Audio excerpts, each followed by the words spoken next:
So my name is Jay Lee. Prefer pronoun he, him, and his, and I'm a professor in residence in the Department of Psychiatry in the Division of Population Behavioral Health. And I have the honor to introduce our esteemed speaker today. And as a full disclosure, I'm super excited to introduce Dr. Jennifer Stuber. Many years ago, I got to know Jen while we were getting our master's degree for me and doctorate degree for Jen at Yale School of Public Health. And this was many years ago. And since then, I've been really inspired by the amazing work that she's been leading. And I'm so excited to, hear what she has to say today. So Dr. Jennifer Stuber is the co-founder of and director of Forefront Suicide Prevention or Center at the University of Washington. And she's also an associate professor teaching courses about health and mental health policy. Forefront provides education in middle and high schools, higher education institutions, workplaces, healthcare, and other community-based settings to help everyone to understand the role that they can play in suicide prevention. Forefront also supports the development of innovative and public health interventions and of sound policies about mental health in Washington state. Dr. Stuber's policy acumen has contributed to the passage of 7 state laws, most notably putting Washington on the map as being the only state to get all healthcare providers to willingly participate in suicide prevention training to curb the public health epidemic. And this is such an honor to introduce Dr. Stuber, and I am really excited to hear this story. Thank you. Thank you so much, Jay. It's such an honor to be here with you this morning and with you all there in LA. I'm coming to you from Seattle, where we don't have the benefit of all the sunny weather. A bit envious this morning, and I'm very grateful that you've made time out of your busy mornings to come and listen to this talk for a bit. And so, as Jay said, I'm gonna run through some slides. I'm gonna do a bit of storytelling and also share some data and some slides with you. And I will then take questions at the end. I'm also gonna, at one point, pose some questions to you all as an audience. And so I don't see the chat feature at the bottom, but so maybe in the Q&A, that's gonna be at the very beginning, at the Q&A part of that. You can, when I ask those questions, you can put some answers in the Q&A section or at the bottom of the Zoom.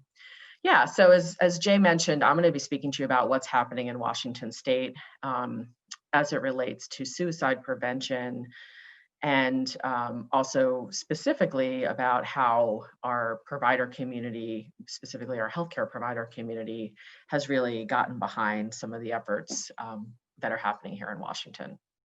So I don't need to spend any more talking about the organization that I direct, except I just want to say that I think our organization is unique in that we recognize that the change that's going to happen for individuals is going to have to be significant, right, in terms of the systems they're interfacing with and the care that they get as individuals who may be at risk for suicide. But then we really do need to help people understand that everyone has a role they can play in suicide prevention, not unlike CPR and trying to address the large issues around cardiac arrest and how we might prevent that premature death from that in our communities. But then at the larger level, we also know that we have to be working at policy level, state policy level, city, county, federal levels to really look at the issue of suicide prevention. So as an organization, we really do try to tackle all of that, but we do that within the context of Washington State as our laboratory, but very much hoping to be partnering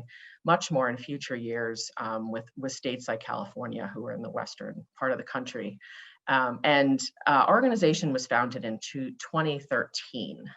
So we're relatively young, but I think we've learned a lot and we've gotten our fair share of bruises along the way. That's a picture of me. You probably don't see a great picture of me right now talking, but that's what I look like in real life.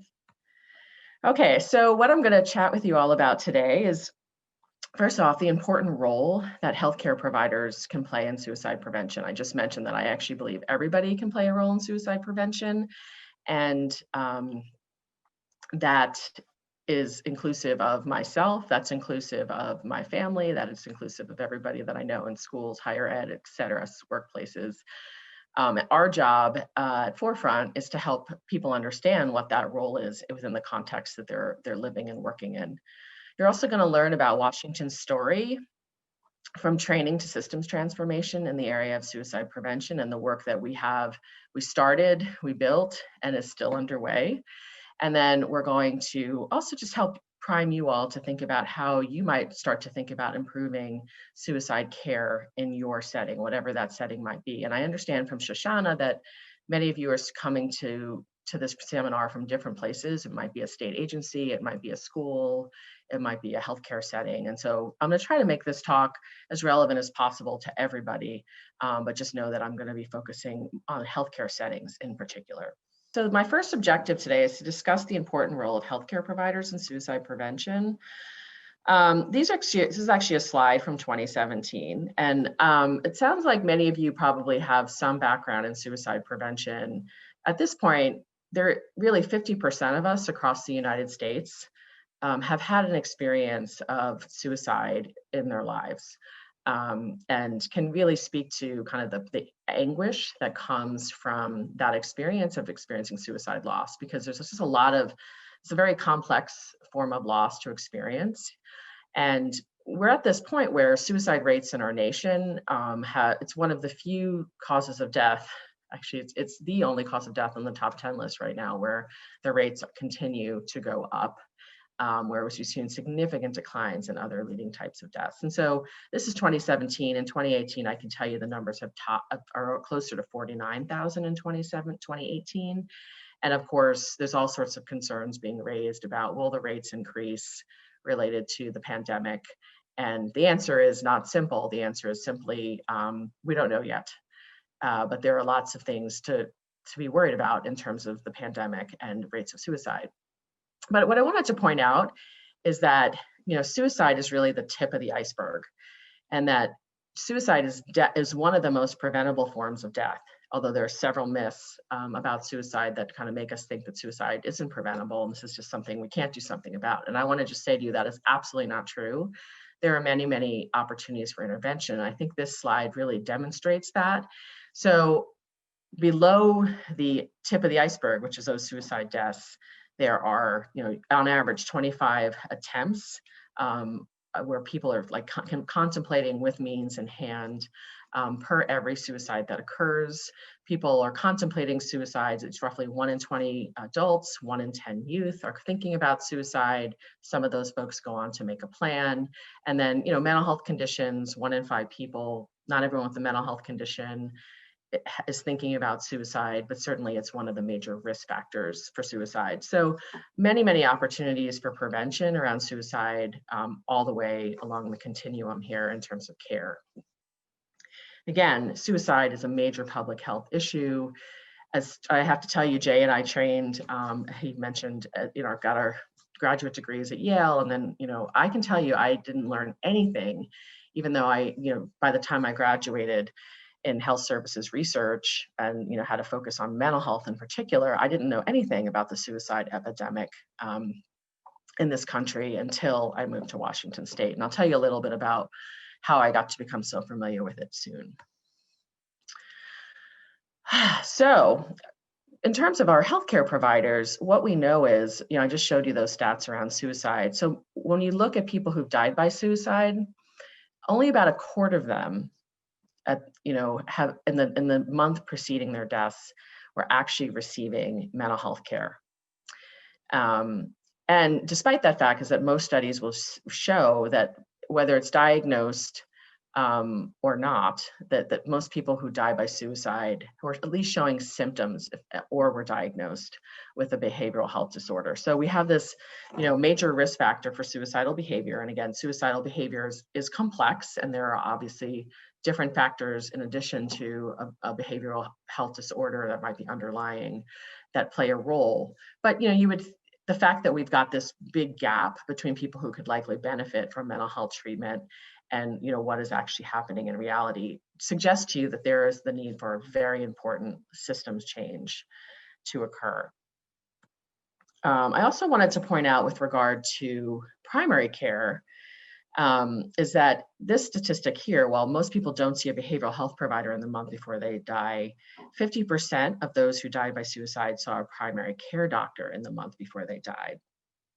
And then 83%, so almost all people who died by suicide saw a medical provider within the past year. So there's a really big opportunity within the broader healthcare system to really play a significant role in identifying, assessing, and ensuring that people who are at risk for suicide get the support that they need within the healthcare system more broadly.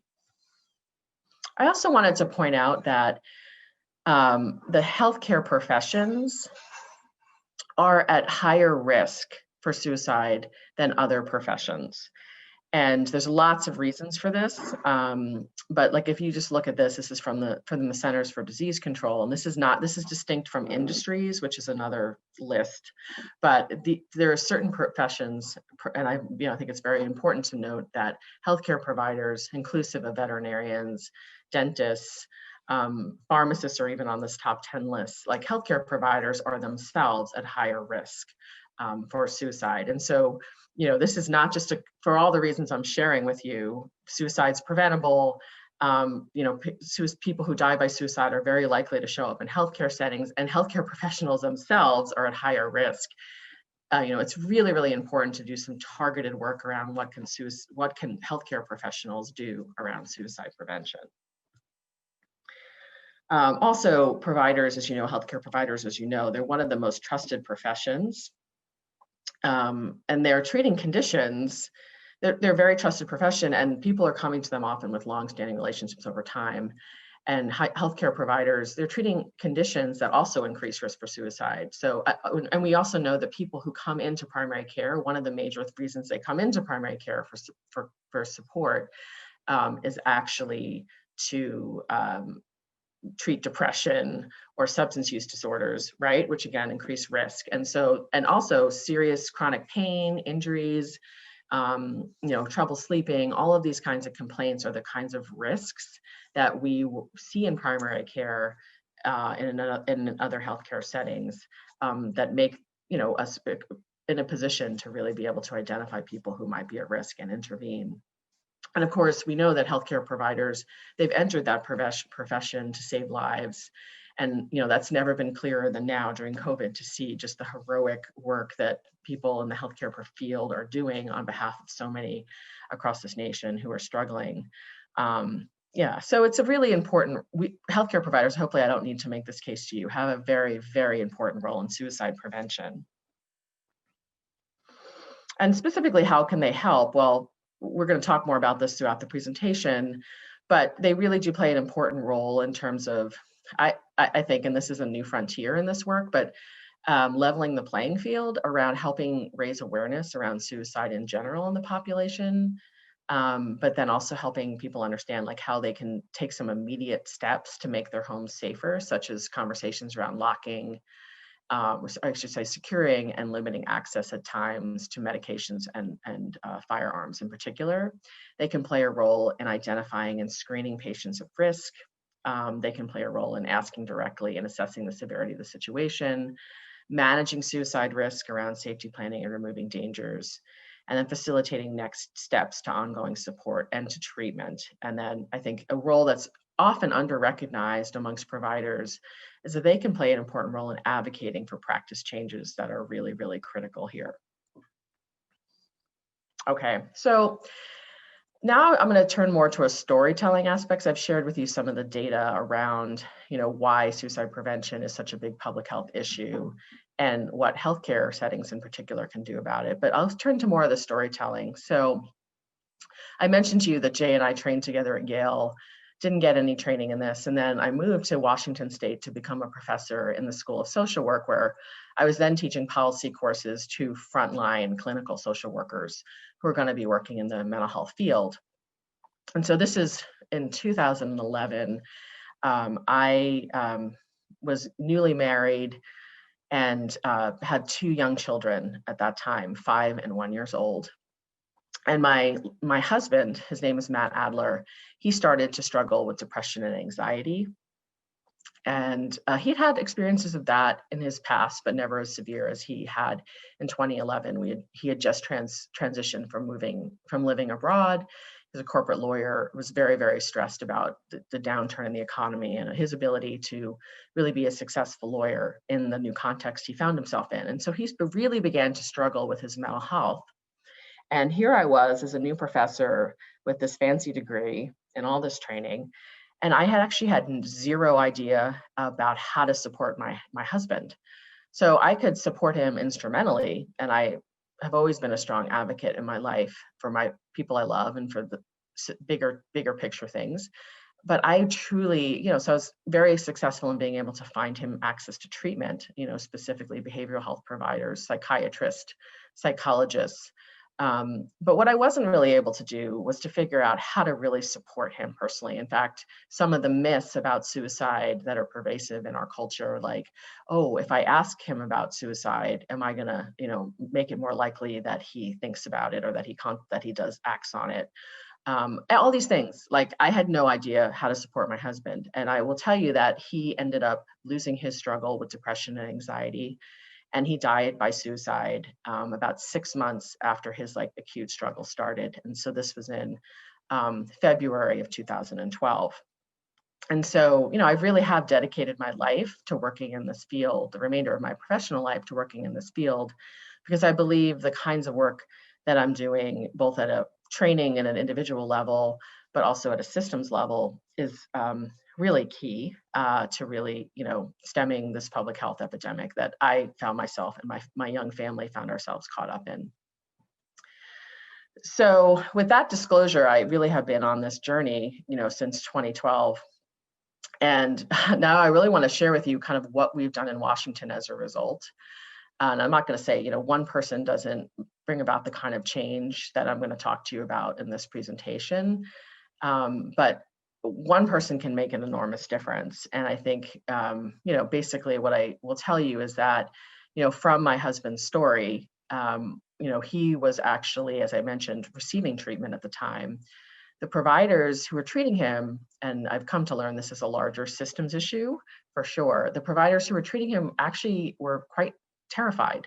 And I know this from reading the medical records. They were quite terrified about treating him. They were quite terrified about potentially the liability associated with potential lawsuit if he were to take his life. They did not know what to do. And so I'll tell you, after he died, I had the ability, because of my position at a university, to go around and basically speak to all these suicidologists who were embedded across the University of Washington. And all of them said the same thing to me. They said, well, Jen, I'm not surprised, that the folks didn't know what to do. Most people don't get any training in this. And I thought, that's odd. Like, what are you supposed to do when someone's at risk for suicide? Well, you're supposed to send them to a behavioral health professional, and so if they don't have any training, then that's a really big problem.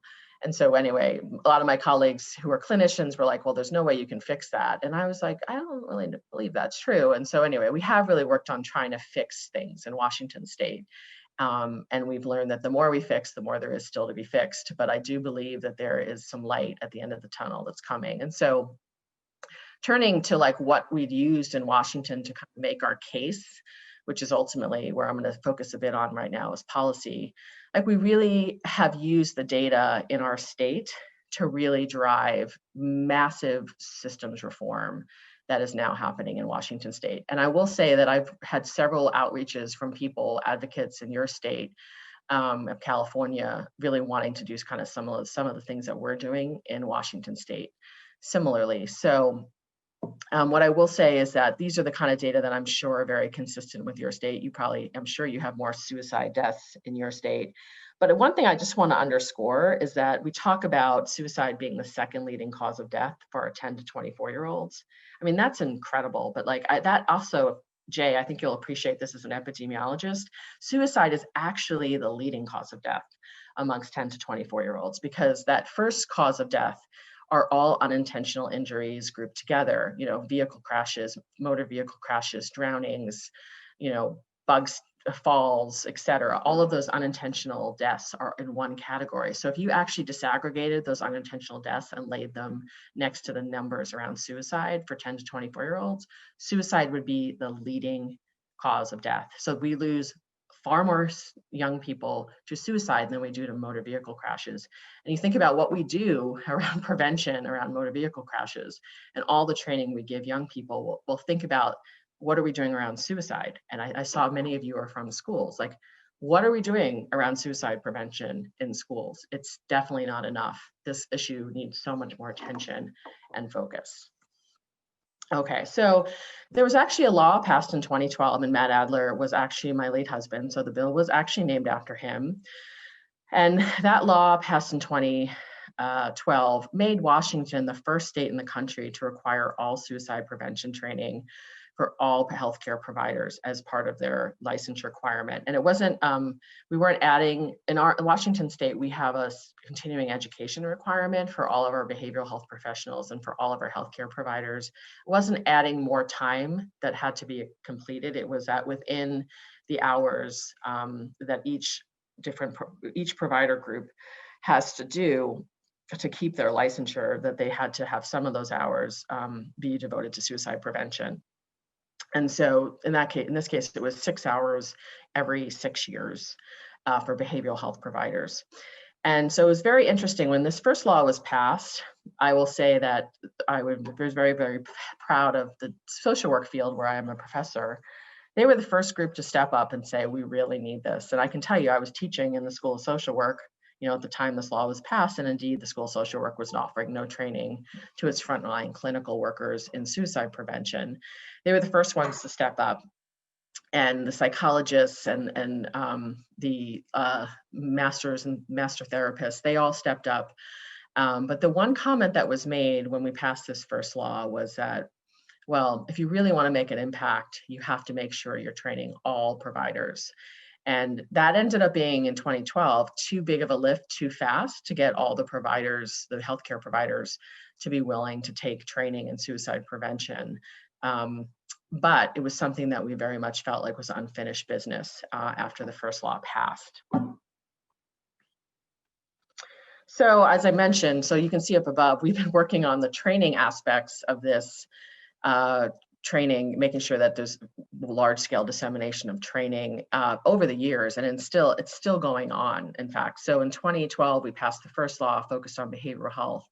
In 2014, we passed the second law, which brought all providers, all healthcare providers are required to take 6-hour training in suicide prevention. That's suicide assessment, management, and treatment, introduction to treatment, so that there's a level playing field around what people know in this field. And we've subsequently have gone on to really do some additional pieces that I won't go into detail now. But what I want to point out in this slide is that literally thousands and thousands of people, behavioral health providers, healthcare providers, we subsequently had groups like pharmacists, dentists, acupuncturists, veterinarians. I'm not joking, like people have still looked at us after doing this in 2014 and said, how in the hell did you do that?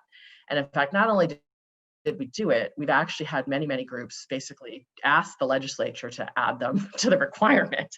And so that's very, very unusual to have that happen. And I think that's a testament to the fact that how we actually have rolled out and implemented the legislation has been largely successful, although very difficult. And so what I will say is, like, it's relatively easy to pass a law. And for any of you who have experience in passing laws, that's actually kind of a funny thing to say, because it's actually not easy to pass a law, but it's relatively easy to pass a law. How you implement a law is a whole other thing. And so I've kind of been on both sides of this equation now for a while.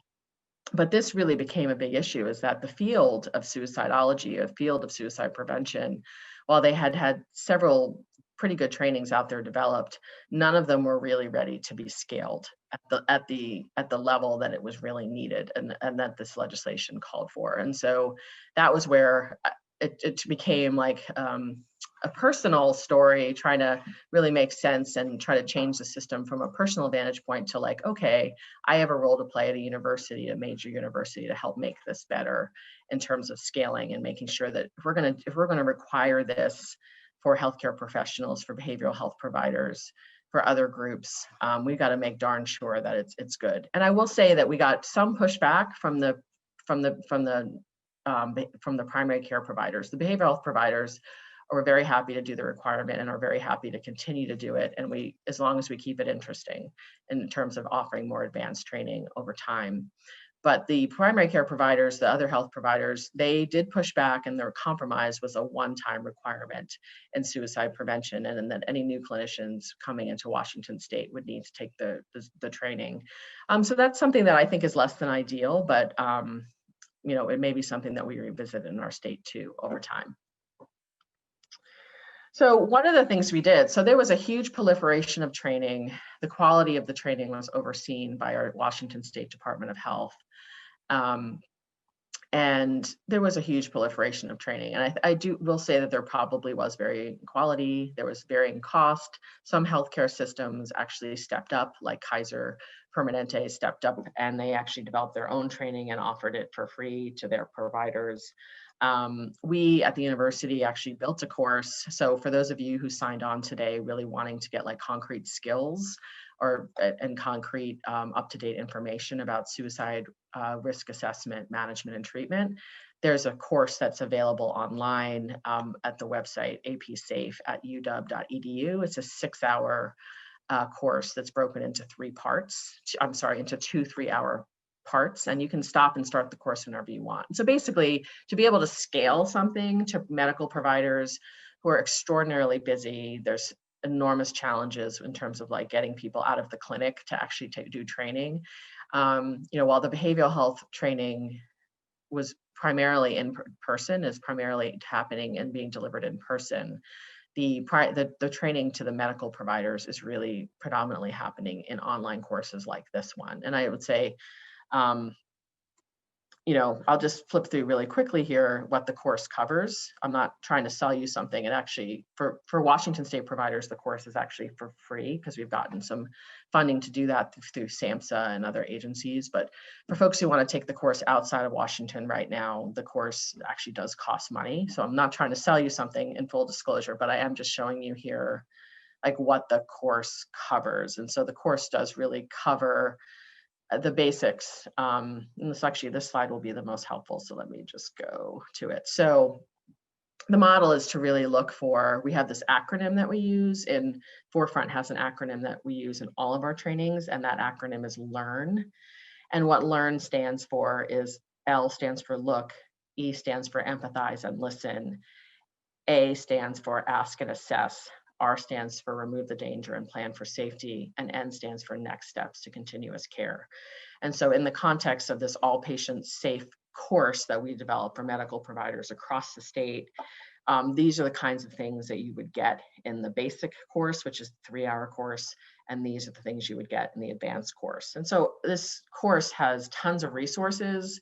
It's also has a lot of videos and et cetera, people with lived experience, and basically role plays between providers and patients that really kind of model some of the skills that we're trying to build around screening, assessment, safety planning, et cetera.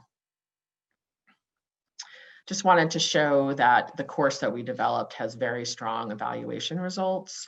I'm not going to go into this in great detail, but this is just a slide that basically shows some of the things we were looking to alter in terms of providers, at least confidence at this stage in their willingness to utilize the different things that were being taught in the training. And basically across everything that we were interested in affecting, we saw a positive improvement amongst the providers. And we got a lot of qualitative data. Frankly, a lot of our healthcare providers were ticked off that they had to take this training. And because we offered a really high quality training, we literally had people who said in their qualitative comments about the course that they were so glad that they had the opportunity to do it, that it really changed their practice in some very concrete ways. So that's been really heartening. And then of course, there were a few people who just remained ticked off, of course. But anyway, so that's one of the ways in which we responded. And again, All Patients Safe is one course that was built. The Washington State Department of Health houses all the courses, and they do some quality improvement checks, but people are free to choose in the state of Washington what trainings they want to take. Yeah, so one thing I will say is now training is one piece of what needs to happen to curb the suicide epidemic. Training is truly one piece, and it's a very important piece. And like I literally spend hours and hours of my time providing training in suicide prevention in all kinds of community settings, such as schools and higher ed institutions and workplaces. But at the end of the day, particularly if you're talking about a complex system like healthcare, one of the main things that I have learned is that, you also have to work on making the system better at the same time. And so you might remember that slide I showed at the very beginning, where I showed that like a lot of the folks who could really benefit, who are at risk for suicide, they don't ever get to see behavioral health providers. So that just right there points to the fact that we have tremendous issues around access to high quality behavioral health providers. And that's a big issue. And yet I think that within those primary care settings, within some of these other healthcare settings, and schools, higher ed institutions, all of the above, there is so much more we can be doing. But it's not just about offering one-time training. It's not just even about offering training. It's actually about systems change, some of which is driven at a state policy and in some cases at a federal level. So, but at the simplest level, those healthcare providers who are working within a clinic, who are working within a healthcare system, there's those policies and procedures to support providing suicide care in alignment with best practices also really need to shift. And so this is what I will say is like, this is the hard work that I'm now doing in Washington State. I've taken to heart, like, okay, we've done the training pieces, and the training pieces, again, were very well received. And I've heard a lot of stories about people who have gotten better care. I also still hear stories despite having the training requirement, where things didn't go as well as they could have, or not in alignment with best practices.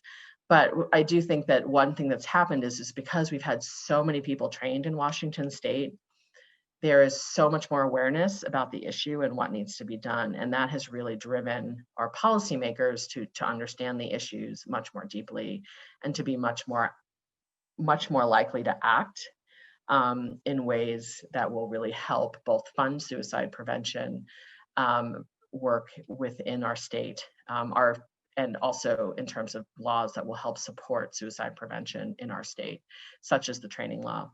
We've also seen a 100,000-fold increase in funding for suicide prevention in our state since we've started working on this issue, starting way back in 2012. Okay, so I just wanted to point out that again, within a healthcare setting, there's an enormous amount we can do to reduce suicide. And so these are 4 examples of different healthcare settings where literally the suicide rates, people decided to focus on depression care, good depression care, which is again, one of the leading risk factors for suicide, decided to focus on suicide, set really strong goals. And the goals in these cases were, we want 0 suicides. We want 0 suicides. We believe that that is achievable. And so there are numerous examples that have been written up in peer-reviewed literature of where it is possible within a closed healthcare system where you can track and monitor your patients to bring the suicide rates for extended periods of time down to 0. And really the frame around this is that this is a patient safety issue. And just like other patient safety issues that we tackle readily and regularly within healthcare settings. I think, as healthcare providers, some of you might be school professionals, some of you might be higher ed professionals. I think the really critical thing is we need champions in whatever setting you're in, and that's a really critical piece. And then there are tools out there, as we said, that can really help drive policies and protocols within whatever setting you're in that are really, really critical to work on. And so one of the things I want to show you this slide for a minute. So when we first started delivering the all patient safe training, and in our state right now, we've got about 8,000 healthcare providers now who are registered for the course, and about 5,000 providers who have actually completed the course. But initially, when we first were doing the course, it was being offered in 3 large healthcare systems in Washington state, 3 very known, very well regarded healthcare systems in Washington state. And we asked the providers what was happening in terms of the protocols in their practice around suicide care. And so we asked them things like, are all patients being screened for depression and suicide? Does your practice have a plan to assess and manage patients who are at risk for suicide? Does your electronic health record have tools to screen, assess, and manage suicidality? Do you have up-to-date local rules or state rules about confidentiality for suicide risk? Do you advise patients on how to make their home safer to prevent suicide, et cetera? We basically developed this tool to basically assess how well were the protocols functioning within healthcare organizations. And what you see from this slide, which is alarming, is that by and large, most of the providers who responded to these questions were not sure or said no, that their healthcare organization that they were working for actually had these things in place. And so I would suspect that this is true all over the country, not just in the healthcare provider organizations, but suggests that we have to be working at these larger systemic levels in addition to providing training. And so this slide just really talks about, like, how do you do that kind of work, whether you're in a school, a higher ed, a healthcare setting. Like, what specifically, you really do need to break it down. You know, like, what are you doing to screen and identify people who are at risk in your setting? How are you training people to make sure that they can really connect with the persons that they're concerned about? Because fundamentally, suicide prevention work is about building connection. It's about building relationship. It's about building rapport. It's about making sure that people don't get dropped and mistreated and in the system. And so, you know, how are you providing that training? How are you aligning your systems to ensure that doesn't happen? You know, what do you do? What does your practice do once you've gathered information and assessed someone's suicide risks? Like, what are your policies and your protocols around that in terms of removing danger and planning for safety and ensuring access to continuous treatment? And I know these issues are really big, and then oftentimes they're bigger than one healthcare system, definitely bigger than one school. But these are the kinds of questions that need to get tackled, you know, as we do this work. And I believe that we can really tackle them. So, and actually, let me just say a word about that. If you're, I'm sure your state this is probably happening, but like, one of the ways in which healthcare settings would be really aided at this point is if we had well-functioning crisis systems. And I'm not talking about 911. So what typically happens is, like, even if you call a mental health professional, if you call them after hours, or you get their voicemail, what do they say? They say, call 911, or this is an emergency, call 911 or go to an emergency department. Well, guess what? For a suicidal person, that's actually a really bad thing to do, but it's pretty much our only option right now.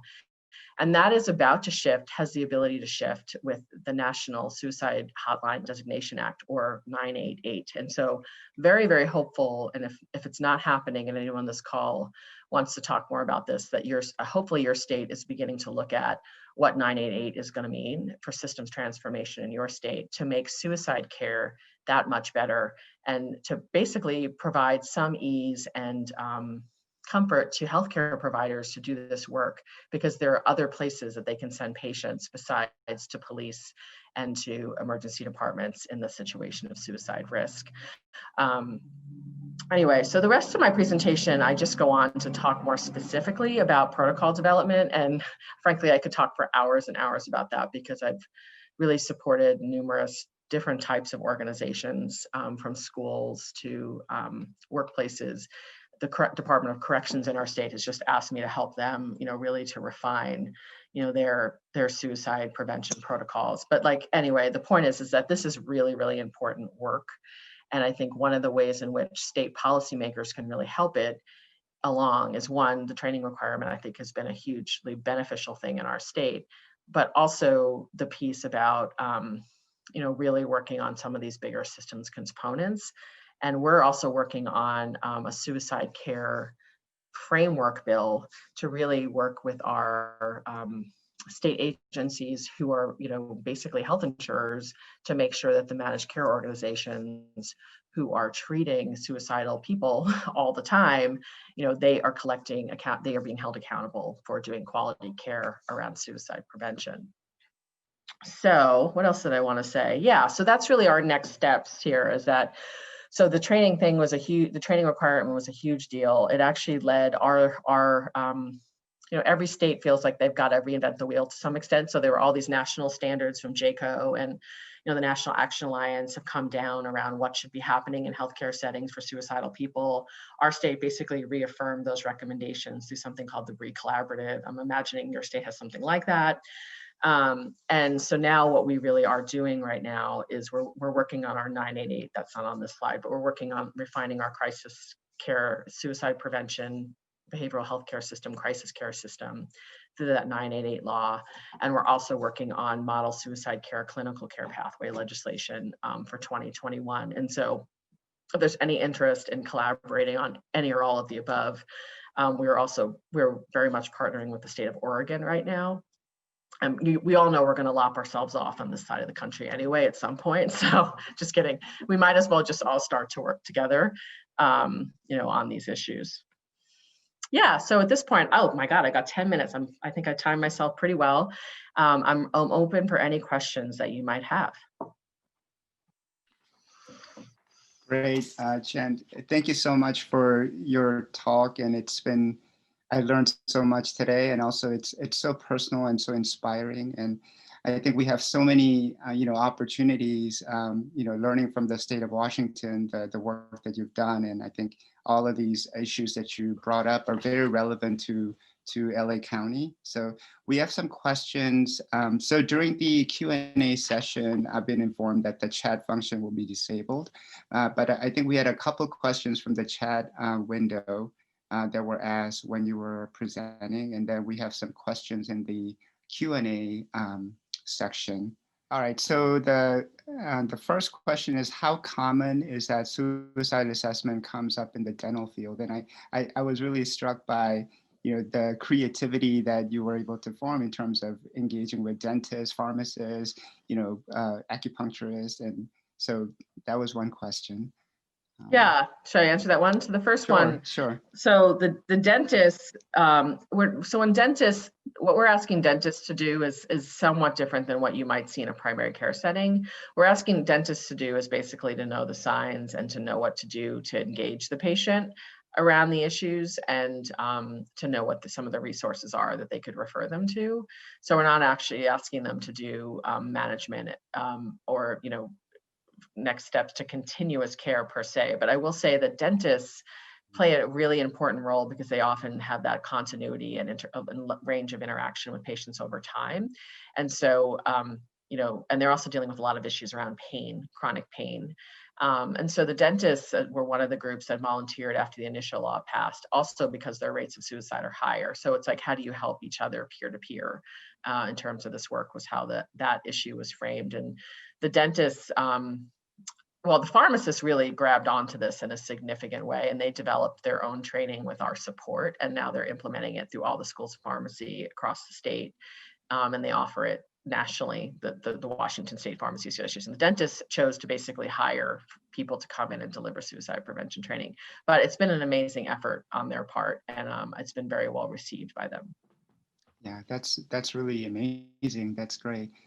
The second question is, the statistic that you presented, about 50% of suicide completed have been seen by a physician in the month prior. And I guess this is a question for LA County. Are physicians required to take a suicide prevention training? And this is a question from Teresa. So I guess the question is it pertinent to the LA County, or is it question to you, Jen? Well, I think it sounds like it's a question that she's asking, in your state, are the providers required to take training? To be honest with you, I don't think so. I'm sure they're not actually, they're not required to. The question would be, maybe there are some counties might have jurisdiction, cities might have some jurisdiction to be able to require it. Certainly healthcare systems have the ability to require it of their employees if they want. But what has been really helpful in our state is that because it's state law, everybody does it. Yeah, I mean, that's great. And I think, all the attendees today, thank you so much for coming. And I think this underscores our need to, reach out to Dr. Stuber. And I think there's tons of opportunities for collaboration. Yeah, so I'm seeing some very specific questions in front of me that I can try to tackle. I mean, I have about 5 minutes left. I don't know how you guys feel. There's some questions here. Yes. Okay. Okay. So is the crisis text line listed in the forefront.org national or specific to Washington? Crisis text line is 741-741. It is a national organization, a very important resource, particularly for teens, because they're much more likely to text than to call the National Suicide Prevention Lifeline. So yes, 741-741 is that resource, very important. That's where people can access it 24/7. They'll get immediate support around potentially helping to de-escalate a suicide crisis, as well as a risk assessment, which would tie then to like next potentially what would be the right next step for the person who is texting in. Where can I receive further resources about the Learn tool? Well, the Learn tool, actually, if you go to our website in the forefront.org, there's a whole toolkit on Learn Saves Lives, the Learn tool, and actually resources you could make available in your schools, in your communities. There's a really great one-pager that we have on the website in the forefront.org.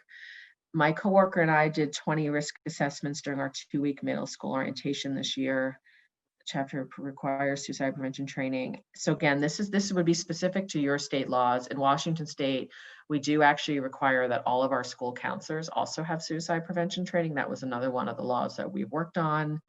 And we free program. Yeah, it sounds like there's some interest here amongst folks who really want LA County to do more in this arena in terms of developing training and offering training. I think it's really great when you can offer the training for free. It's frustrating when people have to pay for training.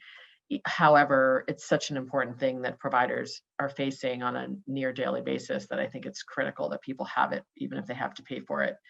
My husband was diagnosed with a mental illness. She was in elementary school. When she was 22, she was able to obtain a firearm and hid it from her siblings where she lived. Could anything really have been done when the person hides their plans and actions like that?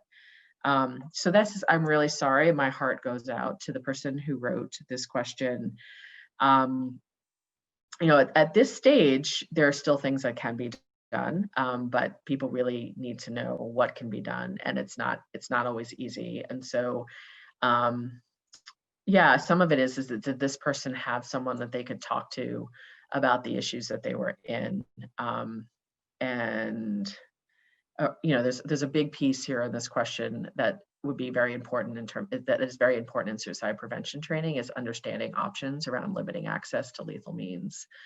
And yes, it's very hard for family, for sure, when this happens. And so when suicide does happen, it's also extraordinarily important that those who've been affected by it do get support, specific support to help them process traumatic loss related to suicide, because subsequently people who live through suicide loss are at higher risk for suicide if we don't address some of those issues.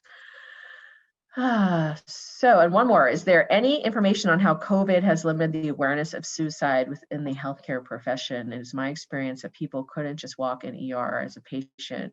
Clinician part of a safety plan would also be going to hospitals. 901. This is a good question. I mean, COVID has definitely, wreaked havoc across systems. I would imagine it has made it definitely more challenging to identify students, patients who are at risk for suicide. I also think people could just walk in the ER.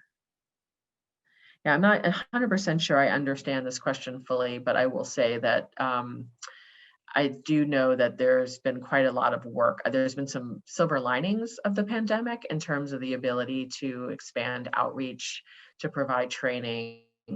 But we do have to work extremely hard to build connection to people in both healthcare, school settings, and to come up with creative ways to identify people who may be at risk. And I think that there's been a lot of silver linings to the pandemic in terms of doing this work. And I also think there's some very unique challenges. So anyway, it's 9:59. So I tried to answer through a round of some of these questions very quickly, but hopefully that was satisfactory to you all. I'm sorry. And thank you, Jen, for such a wonderful opportunity to engage with you. And I appreciate all the attendees who came. Just a last, couple of announcements. So I think if you attendees, if you want more resources around community trauma and resilience, you can explore our Wellbeing for LA Learning Center.